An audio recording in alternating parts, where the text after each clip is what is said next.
Hola, buenas, muy buenas. Qué bueno, una vez más estamos aquí. Esto es Makini desde Color Visión TV Quisqueya para ustedes en Dominicana o en los Estados Unidos. Les cuento, superada parcialmente la grave crisis de apagones que padeció el país recientemente y que tuvo como centro a una de las plantas de Punta Catalina, creo que es buen momento para conversar con quien tiene las calidades para explicarnos cómo ocurrió y qué se está haciendo, y esto es lo más importante, qué se está haciendo para que no vuelva a repetirse. Yo estoy hablando, por supuesto, del señor ministro de Energía y Minas, el doctor Antonio Almonte. Lo cierto es que corren tiempos difíciles para la economía mundial, para lo global y para lo local, ante una crisis que ha pasado de ser sanitaria a ser inflacionaria, bélica y ahora también energética. El peligroso aumento de los precios internacionales del petróleo, que supera ya los $115 el barril y subiendo, y el gobierno dominicano tocando el fondo en su capacidad de seguir subsidiando con más de 4.000 millones de pesos mensuales los precios de la energía eléctrica, presenta un escenario que conviene analizar despacio con nuestro invitado. Entonces, después de la pausa, con nosotros y para ustedes, el señor ministro de Energía y Minas, el doctor Antonio Almonte. No se vayan muy lejos. Buenas noches, ministro. Bienvenido, todo un placer. Muy buenas noches, Pablo. La verdad es que me siento muy bien cada vez que vengo aquí a tu programa. Te agradezco mucho. Demasiado tiempo, Y yo demasiado siempre, tiempo. sí, Eso hay que pero acortarlo, yo no caramba. siento tanto porque yo como te veo con frecuencia, lo único que siento a veces es envidia. Digo, ay, si yo estuviera ahí. Qué bueno, el poder tiene sus inconvenientes, Sí, es pero es la cierto. hora de los hornos. Recientemente hubo esta crisis energética, este problema de los apagones. ¿Qué se está haciendo para que esto o no se repita o un poco espaciar estas crisis de apagones por lo molestoso lo muy molestoso que son, pero también el alto costo político que tiene para un gobierno? El país se encendió en 3 días. Sí. ¿Qué se está haciendo, ministro? Lo primero es que esa reacción de la población con los apagones, yo la veo positivo, porque eso demuestra una población que se acostumbró más rápido que lo esperado a vivir con suficiente energía para su quehacer diario y que por consiguiente le fue sorpresa molestosa los apagones. Alguien le dio esa estabilidad en el servicio eléctrico, porque nosotros crecimos en medio de apagones. De repente la sociedad no la tolera mucho porque se acostumbró a tener energía eléctrica que la llevamos a un abastecimiento del 99% de la demanda desde que llegamos al gobierno en agosto. Nosotros que hicimos ese esfuerzo y lo mantenemos, entonces también estamos mirando la reacción de la gente y lo vemos como un éxito en el sentido de que hemos logrado una situación en donde la gente valora y aprecia la continuidad del servicio. Ahora bien, Pablo, las causas de apagones en la República Dominicana hay que identificarla bien para poder, por lo menos de parte del gobierno, asumir las decisiones que corresponden y la sociedad también que comprenda la situación. Hay apagones, por ejemplo, que se dan en un residencial, en una comunidad, en una zona, cuando se produce dos cosas. Uno, disparo de transformadores de potencia, que entonces se llevan o sacan de circulación un circuito. Ese circuito puede tener centenares de casas, decenas de casas. Entonces usted tiene toda una zona o una parte residencial sin energía eléctrica, y no quiere decir que sea a nivel nacional, sino en ese lugar. Generalmente esos transformadores se disparan porque están en malas condiciones y porque los circuitos a los que están sirviéndoles se sobrecargan.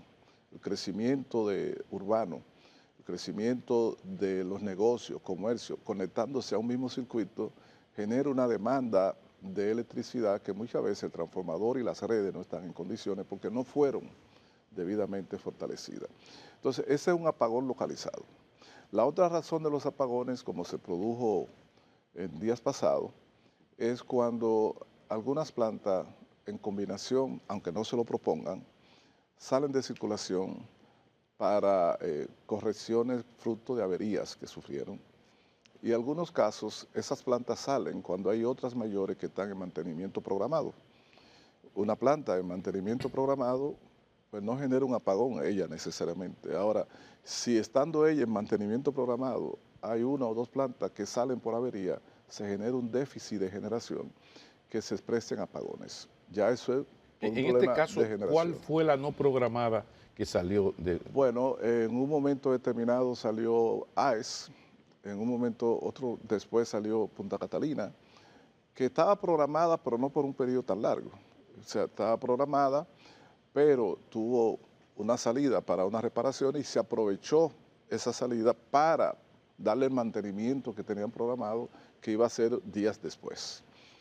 Entonces, también hubo casos de plantas como de Los Minas y otras que no tuvieron alguna dificultad. Esa coincidencia hace que se produzcan esos apagones. Ahora bien, la gente dice, ¿y esa es la causa? No, yo digo que no. La causa de fondo, porque que salga mantenimiento una planta eléctrica y que se produzca la salida de una u otra, es normal en todos los sistemas eléctricos del mundo. Eso es tan así como que el carro tuyo, tu jipeta, un día no pueda salir por una avería u otra. Eso no es sorpresa. Siendo que sea máquina, siempre hay la posibilidad de que una avería y salga. La gente siempre tiene que tener un repuesto para cuando se dan esas situaciones. Pero eso es lo que no tiene el sistema. Entonces, ¿qué sucede? Esas megas ahí para cuando... aquí está, Entonces, la causa de fondo, decíamos, sí. Y alguna gente lo confundió queriendo decir que uno está culpando hacia atrás, es mirando la causa raíz. La causa de fondo es que el sistema de generación dominicano encontrado en el 2020 es un sistema estructuralmente deficitario porque no puede sostener la salida de un par de plantas de tamaño significativo a mantenimiento o por avería. Y eso no es así en ninguna parte del mundo. En toda parte los sistemas eléctricos tienen mínimo un 15 o 20% de reserva respecto a la demanda máxima y a veces más del 20%, para combinar la posibilidad de que la planta más grande salga a mantenimiento y al mismo tiempo una u otra de las plantas grandes también salga por avería. Entonces usted tiene que tener capacidad para satisfacer esa situación. Nosotros hemos encontrado un sistema eléctrico donde es lo comido por lo servido, como dice el pueblo. Pero eso a pesar de las plantas de Punta Catalina. Por consiguiente, si por alguna razón los que se opusieron, y de más de un sector, algunos muy poderosos, hubieran logrado paralizar Punta Catalina, este país sería un hormiguero pateado. Fíjate respecto a eso, y no quiero volver necesariamente a una discusión que creo que debe ser superada, pero frente a eso te voy a decir lo siguiente, Pablo. Aquí hubo pocos sectores que se opusieron a la construcción de Punta Catalina. Una cosa es cuestionar un contrato y los costos de construcción de esa planta que sobrepasó los 3.000 millones de dólares. Y una cosa es cuestionar un contrato que inicialmente se dijo que iba a ser de 1.945 millones de dólares cuando las estadísticas y los datos decían que la construcción total, no nada más el contrato total de una central como esa de carbón subcrítica, no debió pasar entre 1.500 y 1.600 millones de dólares. Válido, pero me voy más atrás. No, una cosa es cuestionar ese contrato y otra cosa es decir que se opone a la construcción de la planta. Lo que pasa es que hubo una gran crisis desde que salió la información de que se iban a construir. Ya luego está esta etapa que sí se puede discutir, se planificó para tal, salió en tanto, cero mata cero, el concurso, entonces, pero anteriormente incluso el Estado hizo esfuerzos porque el sector privado participara y nadie dio el paso hacia adelante. No, mira, Pablo, porque es bueno tener claro el relato de esa historia. Por favor. Mira, Pablo. En el 2011, en diciembre, la CDE, dirigida por Celso Marancini, publicó una licitación para la construcción de hasta 1.000 megavatios con plantas de carbón y otras de gas. de tamaño, creo que era de 300 y pico megas cada uno, en diferentes puntos del país. Esa licitación arrancó bien en enero del 2012. En abril la prensa nacional lo recoge. En abril precalificaron 7 consorcios, ofreciendo gas y ofreciendo carbón. Esa precalificación significa que el próximo paso era la presentación de ofertas económicas y técnicas y que había posibilidad de que ese sector privado construyese esa planta. Eso fue en abril del 12. Se producen las elecciones en mayo, gana Danilo Medina. En junio o julio viaja a Brasil y de allá anuncia que va a construir la termoeléctrica Punta Catalina. En octubre, después que se inviste en agosto, en octubre, la CDE declara la suspensión de la licitación de Marrancini, que incluía la participación del sector privado en construir las plantas eléctricas. ¿Con cuál argumento? No sé, Pablo. No lo explicaron. No ha explicado, Pablo. El presidente Danilo Medina prefirió embarcarse él con dinero del Estado y con préstamo, dirigir directamente desde la CDE la construcción de Punta Catalina, en lugar de dejar que el consorcio privado, con sus capitales y sus préstamos de ellos, construyesen la planta. Sin embargo, el argumento del gobierno fue ese que yo planteo, y el relato ganador, en el sentido de bueno, ganador o que se impuso. No, me refiero a que salen relatos y hoy tú le preguntas a la gente está convencida de que el sector privado no quiso participar. Pero bueno, la mejor evidencia es esa. Se hizo la licitación, 7 consorcios muy importantes participaron, fueron precalificados, iban a presentar ofertas y el gobierno suspende la licitación. Entonces, ¿cómo es que tú, que trunca esa licitación, dices, es que no querían participar, pero participaron? Usted suspende porque usted prefería construirla usted con su propio equipo, su proyecto, su préstamo, su dinero, la central, y no que construyera. Cuando lo que tiene que garantizar todo gobierno es que el pueblo tenga energía eléctrica. Quien le provea la energía eléctrica puede ser privados o públicos, pero lo esencial del servicio público de electricidad es que la gente tenga acceso a la electricidad. El dueño de las redes y del poste de luz, lo que sea, puede ser privado o puede ser público. Te digo, por ejemplo, nosotros ahora, fruto de nuestro análisis de que la demanda y la oferta de electricidad estaban demasiado pegadas y la economía se desarrollaba, eso fue en agosto. Meses después lanzamos la licitación de Manzanillo. Preparamos a finales del 20 todos los documentos para la licitación y a principios del 21 lanzamos la licitación de 800 nuevos megavatios y una terminal de gas en la costa norte del país, en la provincia de Montecristi. ¿Y tú sabes qué sucedió? Que participaron varios consorcios y la adjudicamos ahora en el mes de abril, sin ningún trauma ni denuncia. 800 megavatios que va a ser construido enteramente por 2 consorcios privados con capital nacional y capital extranjero y una terminal de gas, y el gobierno a través de la distribuidora le comprará la energía, pero quienes van a hacer sus inversiones, sus préstamos y van a construir su planta son esos consorcios privados para darle electricidad a la distribuidora que la va a distribuir en la población. Ese es el método estándar utilizado en el mundo para construir plantas eléctricas. Porque además, tú sabes que Punta Catalina comenzó a construirse, la licitación fue en el 13, comenzó la construcción en el 14. Estaba prevista que terminara en el 17, realmente terminó en el 20, las 2 plantas, en el 19 la primera y en el 20 la segunda. ¿Y tú sabes qué sucedió? Que desde 2014 al 2020, la demanda de electricidad de potencia creció en República Dominicana en 680 megavatios según estadísticas oficiales.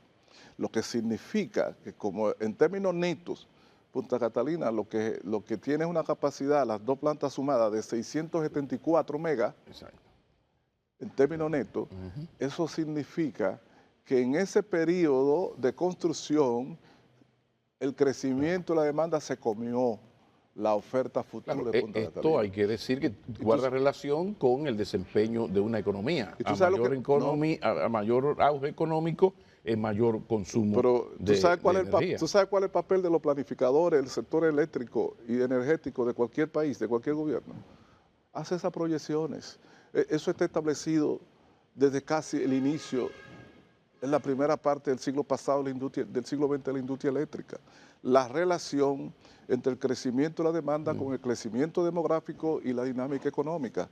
Y los planificadores saben eso, que la demanda, y tú sabes qué es lo que se hace, que cada 2 o 3 años se ordena el llamado a licitaciones para tener nueva energía 3 años más tarde por el periodo que lleva la construcción. Pero el gobierno pasado no lo hizo. Aunque más de una vez, por lo menos en entrevistas con nosotros, se nos dijo que como estaba el aumento de la demanda, antes de inaugurarse Punta Catalina había que ir pensando en construir dos Punta Claro, Catalina en el más. 2018 hubo un estudio Sí. pagado por la propia CDE, bueno, que se hizo antes, pero en ese estudio se establecía que en el 2018 había que instalar 600 megavatios más, si no recuerdo 18 o 20, algo así. Vámonos a la pausa, Sí. ministro. Cuando retornemos, me gustaría saber hasta qué punto estos problemas, estos retrasos, esta no planificación ante el aumento de la demanda, sabiendo que viene ese aumento de la demanda por el ritmo de la economía, tiene que ver con lo que denunció en este programa el ingeniero Alburquerque, de que es que hay unas mafias oligárquicas que están atentando contra el servicio energético. Después de la pausa. Ya regresamos.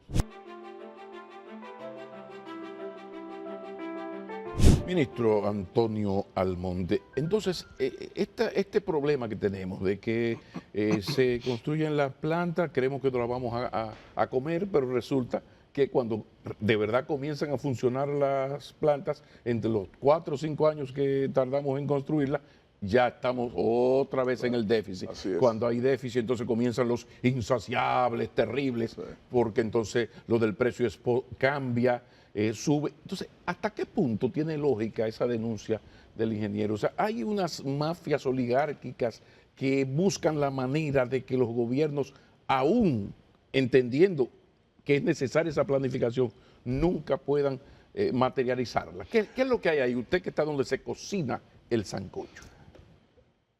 Bueno, Pablo, yo que te conozco y tu pasión por la literatura, tú sabes que uno de los grandes escritores fue Charles Dickens. Charles Dickens siempre decía en alguna de sus obras que hay que atenerse a los hechos. The facts, decía él, los hechos. Los hechos son que nosotros hicimos la licitación de Manzanillo de 800 megavatios, que es la licitación más grande que se ha hecho en el país, la central termoeléctrica más grande que Punta Catalina, y la terminal de gas. Esa licitación que yo la dirigí se adjudicó ahora en abril y fue absolutamente transparente, a un nivel tal que mucha gente ni siquiera sabe qué ocurrió. Se adjudicaron a 2 consorcios. Un consorcio va a construir una central eléctrica, una planta eléctrica de 400 megavatios, y otro consorcio va a construir otra planta de 400 más la terminal de descarga, almacenamiento y distribución de gas natural. ¿Ambos tienen representante local? ¿Habrá una participación Ambos local? consorcios tienen participación extranjera, europea, norteamericana y nacional. Y nacional. Okay. Y ambos consorcios, un consorcio lo que participó y perdió, también de capital nacional y de capital extranjero, hizo declaración pública felicitando al Ministerio de Energía y Minas y a los miembros del Comité de Licitación por la transparencia con que se ejecutó el proceso de licitación. El que perdió, eso está en la prensa, y visitó a algunos de los funcionarios del sector, porque ellos dijeron que fue un ejemplo. Y es tan así que como ahora hay en curso otra licitación de 800, ellos anunciaron que con más fe van a participar en esa otra. Y ¿Qué empresa es esa? Y no solamente ellos, eso fue la firma SK, que de origen coreano, asociado con otras empresas y capital dominicano. Y ahora nosotros tenemos muchos otros empresarios y empresas internacionales y locales interesadas en participar en la próxima licitación. No creo que podamos ser ligeros en hacer algunos calificativos que a veces obedecen a clichés que forman parte de un relato que tiene muchos años en el país. Y yo no quiero decir que no haya intenciones en un lado u otro, pero yo me atengo a los hechos. Como ministro de Energía y Minas, como presidente del comité de las licitaciones, que son 2 que se ha hecho aquí, de manera transparente, yo quiero decir que los procesos han sido transparentes y las decisiones que se han tomado ha sido en función de la conveniencia. Mira, el precio de la energía, los precios ofertados que ganaron en esa licitación son muy inferiores a los precios con que actualmente se está comprando la energía en República Dominicana. Actualmente la energía en República Dominicana se está comprando el precio promedio casi a 15 centavos por kilovatio hora. Y eso van a Y generar... ahí hubo una oferta que ganó a 5.6 centavos. Y hubo otra de 8 puntos y pico centavos kilovatio hora. ¿Y cómo? ¿De 15 a 8, de 15 a 5? ¿Dónde está la Naiboa, el Dutatiberol de La esto? Naiboa está fundamentalmente en que las máquinas que se van a instalar, las que fueron ofertadas, son máquinas que tienen turbinas de última generación y que tienen un consumo de combustible cerca o más de 30% inferior al consumo de combustible promedio de las máquinas existentes para producir 1 kilovatio. Hablamos de carbón natural y No, gas natural. Gas natural. Y me explico. Gas natural. Y ya no hay problema con los mercados para conseguir el gas natural. Claro, porque hay un problema, hubo un problema con eso. Pero me explico este punto que es muy importante. Sí. El elemento determinante, más de un 60% del precio de 1 kilovatio hora que se compra, es el precio del combustible. Mientras más combustible tú consumes para producir 1 kilovatio hora, más cara es la energía, porque tiene que gastar mucho combustible. Mientras menos combustible, menos cuesta la energía. Si tú tienes una máquina, una turbina a gas, que te produce 1 kilovatio hora, consumiendo una cantidad de combustible 30% inferior a otra máquina, el precio de ella va a ser menor. Entonces, la razón de eso fue eso. El dato que le dice a los ingenieros si esa máquina es muy cara es lo que se llama heat rate o eficiencia térmica. ¿Cuántos millones de BTU de gas natural tú consumes para un kilovatio hora? Entonces, aquí en promedio están entre 7.000 y 9.000 y hasta 10.000 millones de BTU. Estas máquinas ofrecen alrededor de 6.000 millones de BTU para 1 kilovatio. Ahora es una gran cosa. Entonces, esa razón, y eso es fruto, ¿tú sabes de qué? De la competencia.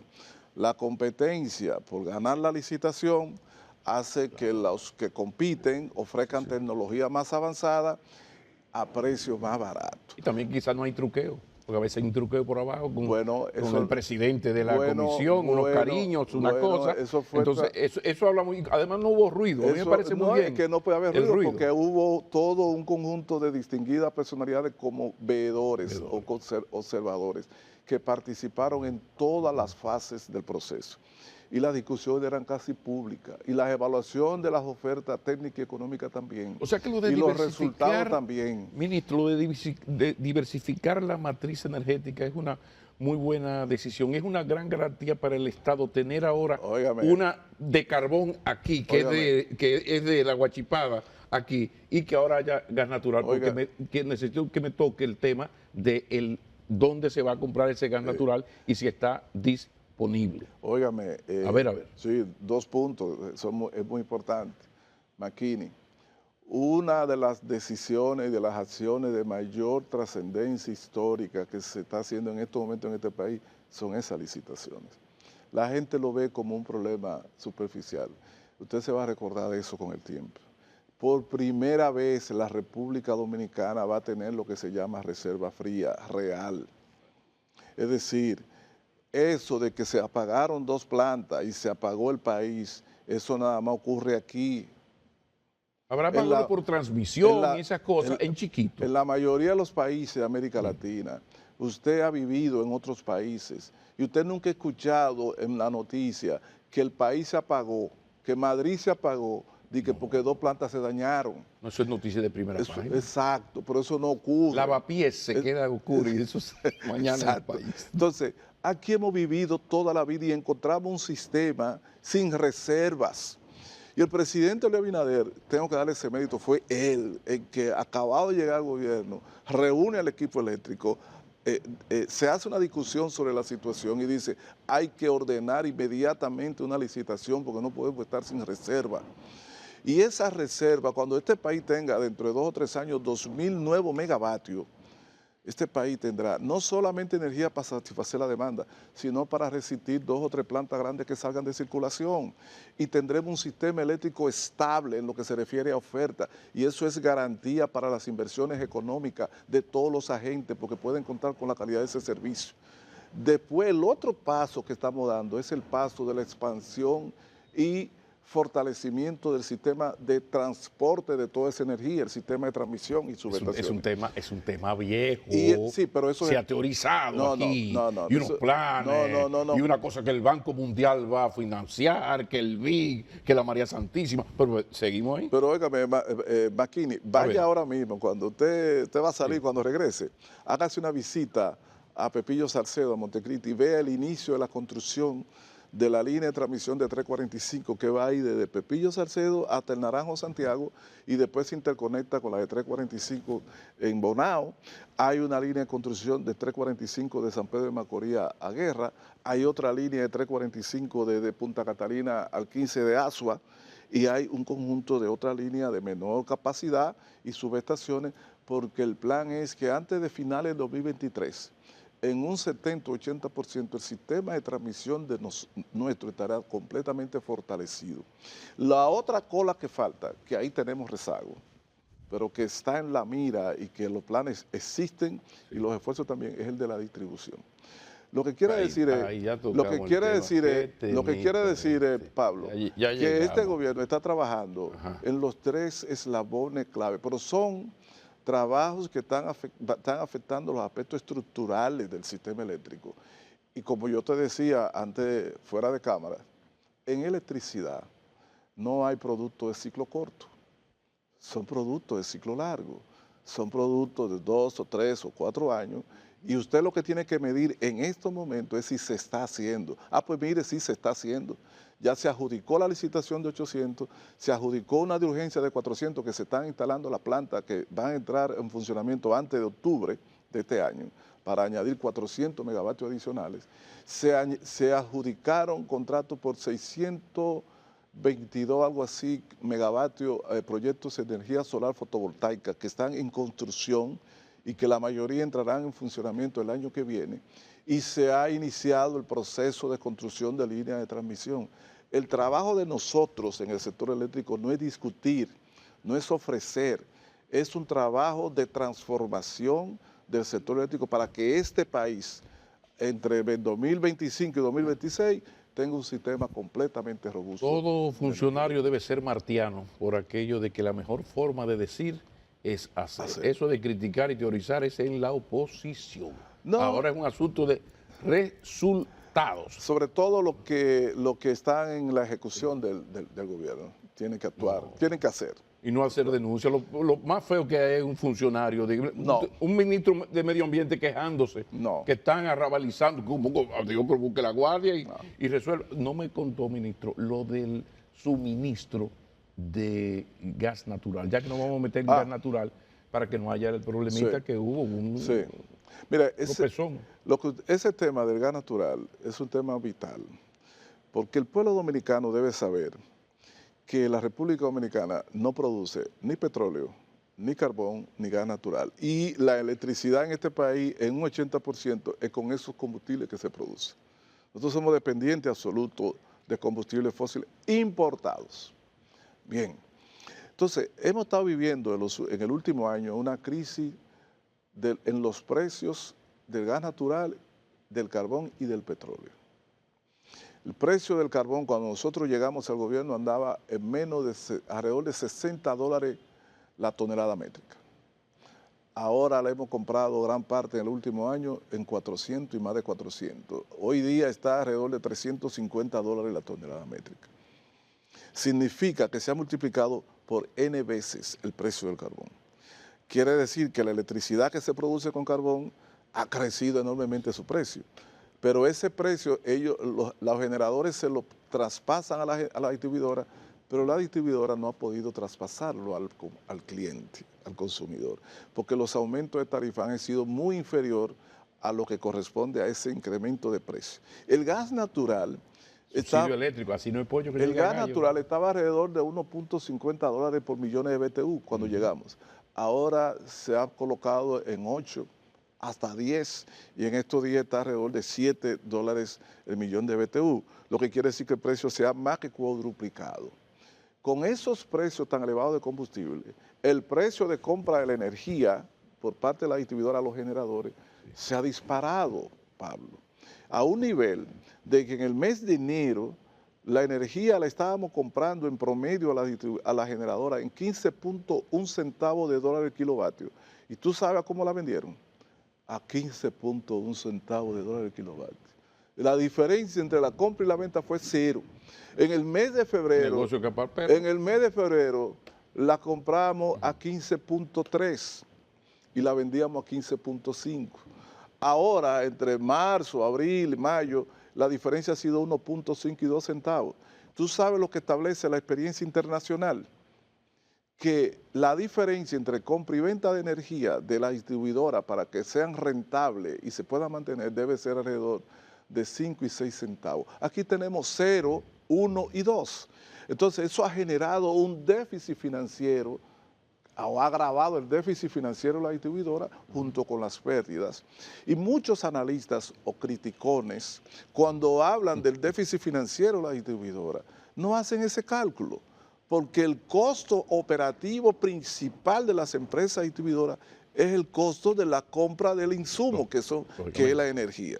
Y la panorámica internacional, la prensa hoy te dice a ti que los precios de los combustibles en Estados Unidos han provocado una real crisis a nivel de transporte y del sector eléctrico y en el mundo entero. Entonces, el país vive en esa situación. Tú me preguntaste, ¿cómo vamos a garantizar el gas natural? No podemos garantizarlo 100%.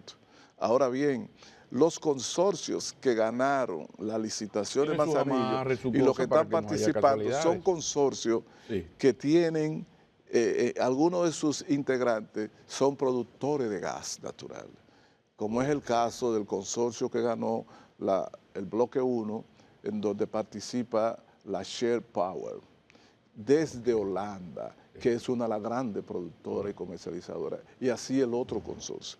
Que eso es una ventaja. Esas licitaciones ha atraído inversiones de empresas que garantizan el combustible. Esa es una buena noticia porque ahora que vamos a la pausa hay que decir que así no hay pollo que llegue a gallo, porque con ese subsidio eléctrico y esos 4.000 millones cada 4 semanas para mantener el precio de los combustibles, eso no lo aguanta ni... No, el sacrificio que está haciendo el gobierno es muy fuerte y no sabemos hasta cuándo ni hasta dónde, porque tampoco tenemos capacidad infinita. Y yo creo que en esto hay que recurrir a la buena actitud del pueblo dominicano, que tiene que reconocer que vive una situación especial que se escapa a nuestra responsabilidad como gobierno. Nosotros estamos haciendo lo que se puede. Vamos a la pausa, ya regresamos. Ministro, hay mucha gente esperando, porque va a ser importante incluso para un asunto de justicia, la famosa auditoría a Punta Catalina. ¿Qué información se tiene? ¿Se está realizando? ¿Ya se realizó? ¿Se está terminando? Mira, uno de los compromisos del PRM y mía particular como vocero que fui principal del PRM en esas cuestiones, y finalmente también del presidente de la República, que en un discurso a principios de este año prometió la auditoría de Punta Catalina, es realizar las auditorías de Punta Catalina.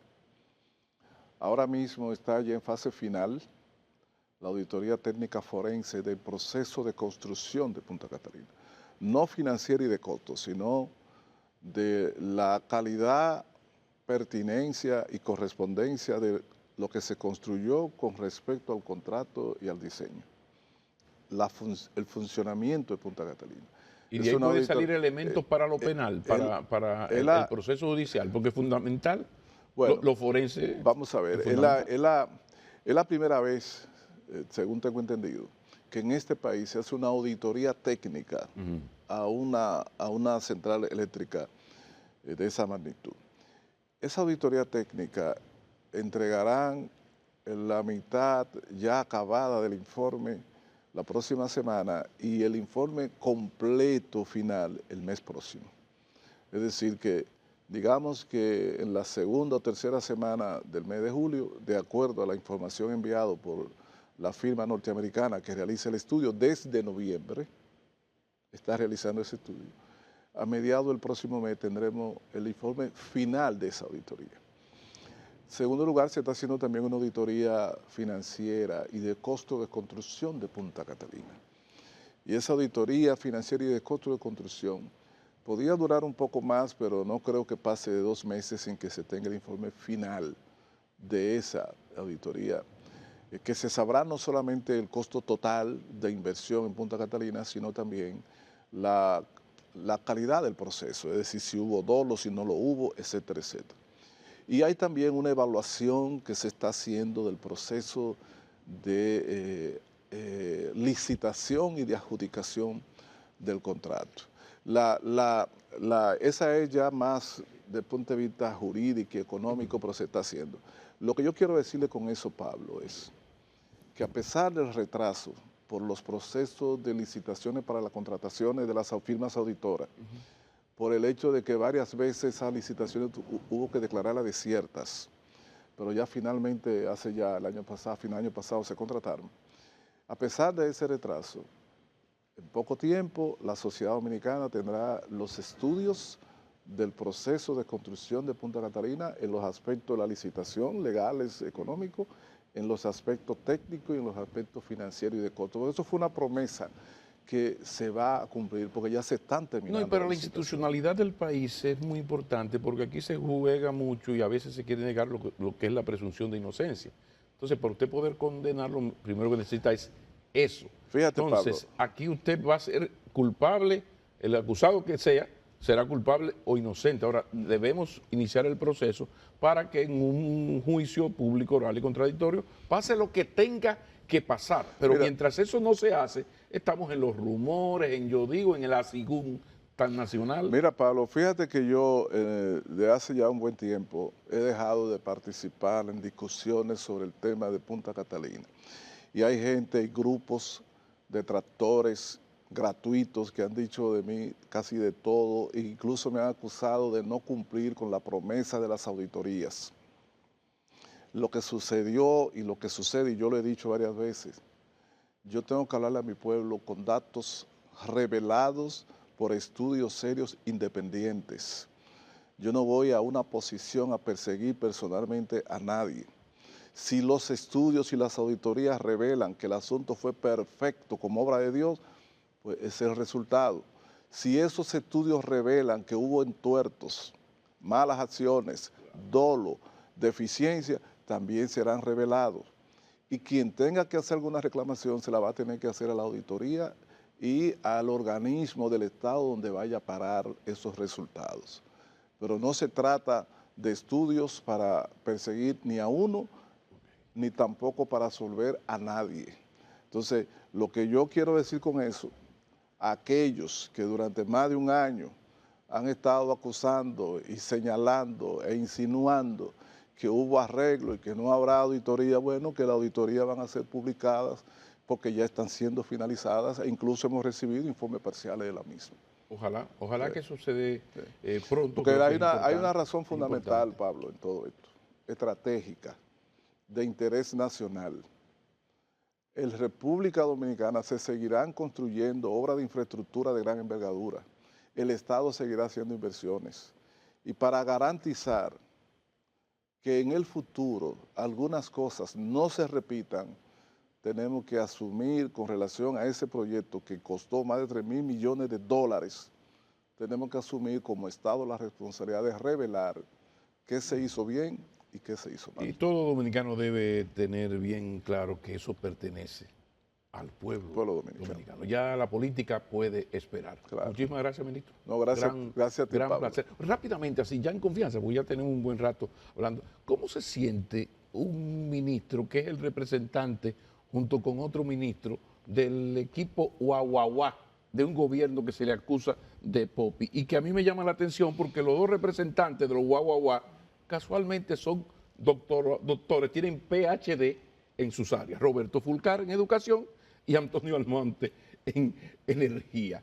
¿Cómo usted se siente? Mira, una de las, y lo que te voy a decir ahora puede parecer medio vanidoso. Yo, primero, no estoy claro qué significa guaguaguá ni popi, pero Baní, La Rancha, lo que te voy a decir Villamella, lo que te voy a hijo de decir maestro, ahora, ¿de cuál es eso da guaguaguá? Que yo tengo que revelar siempre mi gran satisfacción por mi capacidad de poder moverme y estar sin perder mi identidad. O sea, yo, Antonio Almonte, con toda humildad, ciertamente viví, estudié en Madrid, estudié en Londres, he estado incluso en Harvard, pero sigo viviendo en Villamella y camino por Villamella y me reúno en Villamella con mis amigos de infancia que son mis hermanos. De manera que yo no he sentido tampoco ningún impacto psicológico ni emocional con ser ministro ni no ser ministro. Lo que pasa es que eso es lo que me llama la atención, porque el otro ministro no dice cuatro palabras sin hablar de La Rancha, porque todo es La Rancha. Y ahora estamos hablando fuera del aire, y dale con Villamella, que Villamella. Mi condición personal no depende de si yo soy o no soy ministro. O sea, la gente tiene sus valores intrínsecos, que la ha forjado a lo largo de su vida y sobre todo con su familia. Hay una equivocación muy grande con mucha gente. En mí no ha tenido ningún impacto. Lo que pasa es que hay gente que los cargos le hacen, hay otra gente que hacen y prestigian los cargos. Muchísimas gracias, ministro. Gracias a ti, Pablo. Y espero no perder tu amistad por ser guaguaguá. No, si somos el mismo equipo. Maestro de escuela, Villamella y el otro de La Rancha. Así es. Eso da guaguaguá. Mi hermano, Roberto Fulcar. Yo he ido a su casa ya a La Rancha. No. Son grandes capitales, París, Madrid, Baní y La Rancha. Sí.